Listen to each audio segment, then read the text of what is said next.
একবার বাড়িতে বানিয়ে দেখো এরকম সফট চিকেন বাও বানস। চিকেন বাও বানস কখনো তো খাইনি।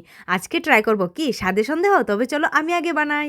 হাফ কাপ ঈষদুষ্ণ গরম জলের মধ্যে 2 চামচ চিনি আর 2 চামচ ইস্ট দিয়ে এটা। প্রথমে হালকা গরম জলে 1 চামচ চিনি আর 2 চামচ ইস্ট দিয়ে কিছুক্ষণ রেখে দেব। তারপর এখানে 500 গ্রাম ময়দার মধ্যে স্বাদ মতো নুন আর ইস্টের মিক্সচারটা দিয়ে এবার ময়দাতে লবণ দিয়ে ইস্টগুলা জলটা দিয়ে দেবো আর অল্প একটু বাটার দিয়ে মেখে নেব। তাতে কিন্তু অল্প একটু তেল দিয়ে 2 ঘন্টা রেস্টে রেখে দেবো। একদম বেসিক মশলা যেমন পেঁয়াজ, আদা রসুনের পেস্ট, কাঁচা লঙ্কা কুচি। এবার আমি বলছি পেঁয়াজটা একটু ভেজে নিয়ে তার মধ্যে কিন্তু সবগুলি দিয়ে দিতে হবে। এখানে অরিগেনো, চিলি ফ্লেক্স, গোলমরিচ গুঁড়ো, লবণ আর বোনলেস চিকেনটা দিয়ে একটু রান্না করে নামানোর আগে সয়া সস, টমেটো সস, লেবুর রস দিয়ে নামিয়ে নিয়ে সেটাকে বেলে নিয়ে তার মধ্যে চিকেনের স্টাফিং করে হাতের সাহায্যে গোল গোল বান্সগুলোকে বানিয়ে এদিকে ময়দা ফুলে ডবল অল্প একটু ডো নিয়ে মাঝখানে দিয়ে দেবো চিকেনের পুর।